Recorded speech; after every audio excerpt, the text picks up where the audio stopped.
Hey Dreamer, please.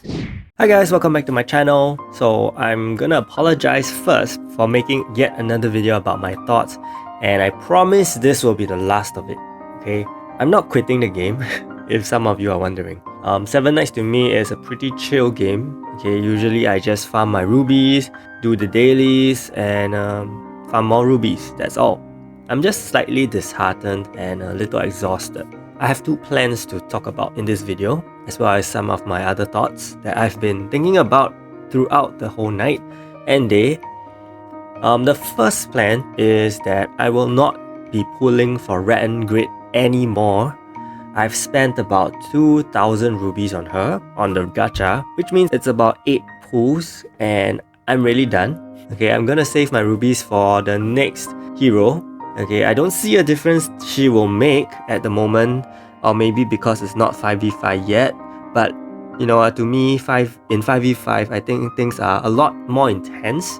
You hit a lot harder, matches are a lot faster, so there's a chance that I don't feel that I really will need her, okay? And as you have seen from the title, I will reveal what Project Kagura Arena is about later in this video, okay?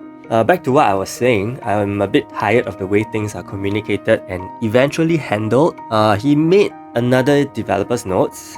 You guys go check it out because I'm not even in the least happy about it because it's something which should have been thought through properly in the first place. Okay, when you say that you will look at players' opinions, it was never a question of should we do this or not. It's more of we are going to push this out to test their reaction. And so far it has never went well. And the worst part is he does not learn from it, right? He keeps doing the same thing over and over again.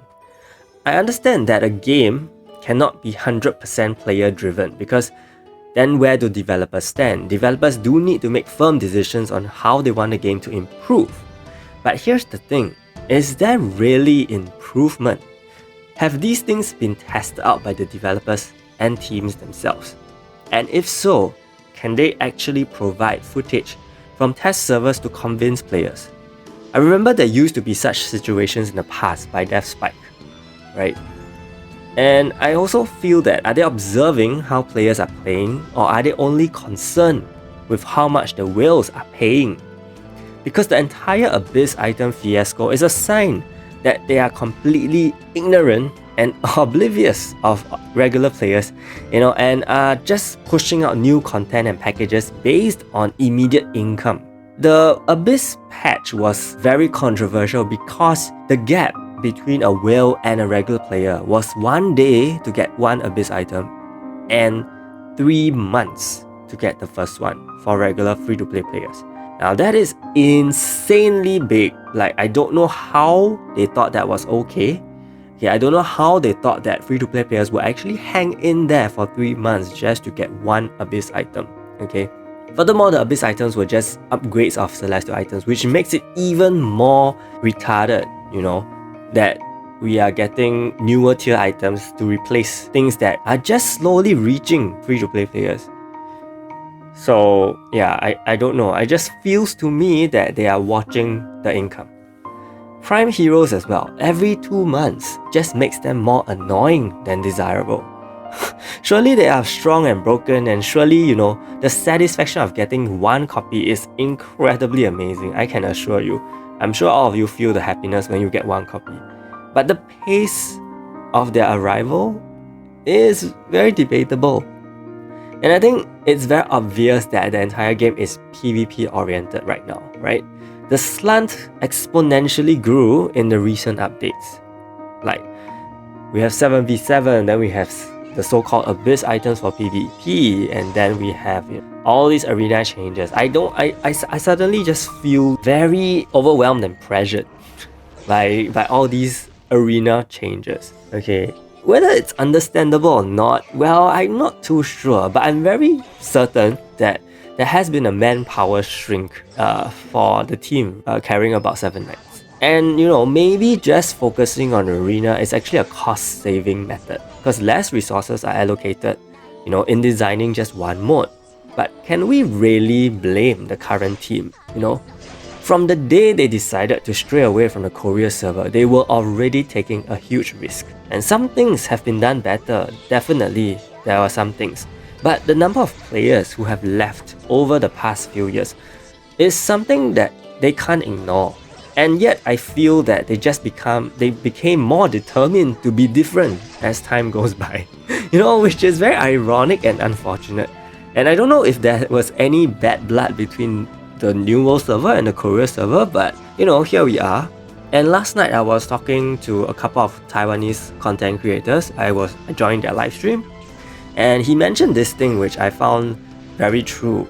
He said that there are 3 things in Seven Knights that you cannot change too drastically. The first is arena, the second are heroes, and the third is your ruby farming. And I think it's very true because these 3 are currently the core aspects of Seven Knights. And it just so happens that this particular recent update touches 2 very big things, the arena as well as the ruby farming. Now I know how bugged the ruby farming is. The auto level up is a very bad system, to be honest. Like, don't touch it, okay? I'm really warning you guys now, don't touch it. Unless you really cannot farm for that day, and you do have about 100 fodder. You make sure you have 100 fodder before you even touch that thing, okay? Don't touch it, because there's been many reports that once you start pressing it, for the next few fodder that you get, you will not earn back any rubies, which is very bad because you're basically just, receiving rubies in advance. But think about it, you are actually using fodder, which means you are leveling up future fodder with no reward coming back. So you're actually wasting fodder, okay? So don't touch it. That's one thing. The arena itself is basically the core of Seven Knights now. People are actually pretty okay with it, to be honest. I haven't really, even though 7v7 may be good to some players, may be bad to some players, but there's not really, I haven't seen like a huge drastic negative effect. But if you touch so many other things regarding arena, then I think it's a huge problem. And heroes, I think he's doing well for heroes because the remakes are coming along well, and the variety we can all see, right? We can all see. So I really give that to him. But I think it's really human nature to not feel happy when things are removed. Okay, no doubt he can get the change that he wants, but in the long run, can regular players even keep up, right? And I feel that the neglect of regular players is really a dangerous move he's trying to take. I believe we form 80% of the player base, right? And if this 80% start talking negatively about your game, what good will that bring, even if you earn a lot?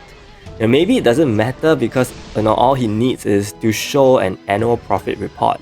But I really do urge him to look at the issue at hand and think if this is really the best way moving forward.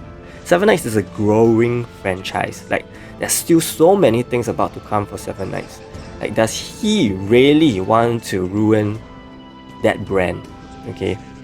So all that said, I hope what I said makes sense to you guys and maybe to them as well. If you do agree with what I said, do show the support and do leave a like and comment in the video. Okay. So here I'm gonna announce my own Kagura Arena project. And that is, I will be setting my arena to just one hero, and that is Kagura. So if you meet me, congrats! Get the free win. Get a chance to whack Kagura with your strongest speed attack. And guess what? You are totally going first because my speed is gonna be lower. Okay? And to make it more satisfying for you, I have given her a survive on 1 HP jewel and a willful ring. So you can hit her twice. Okay? And if you are keen to join in, even better. Let others get their free arena wins. Give them the speed priority they deserve. And let them get that win rate that is nerfed by the new system. Okay? And if you do meet any Kagura in battle, I want you to screenshot or record your battle with the Kagura or with me and show it to me via Facebook or Discord. So let this be a great week of Kagura Arena. Okay? You guys, the community has been amazing and people do care for this game. I greatly felt it, especially during this period. Okay? People who want the game to do well. So I also want to thank you guys for the support that you have given me and other content creators as well. Continue to make our voice heard in one way or another. And even though I'm about to make this the closing video for this situation, if there are things that happen in future, I won't hesitate to say something again. Okay, but yep, I think I have to get out of this mood myself and I'll move on with life, right? It's just a game. It's just a game. But this is what I can do. So let me know what you guys think in the comments, and remember to like and subscribe to my channel. Big shout out to my channel members as usual, Nick Eclipse, DMD Phoenix, Doppelganger and Reggie Batista for the support. Stay tuned for more videos. Thank you so much and see you!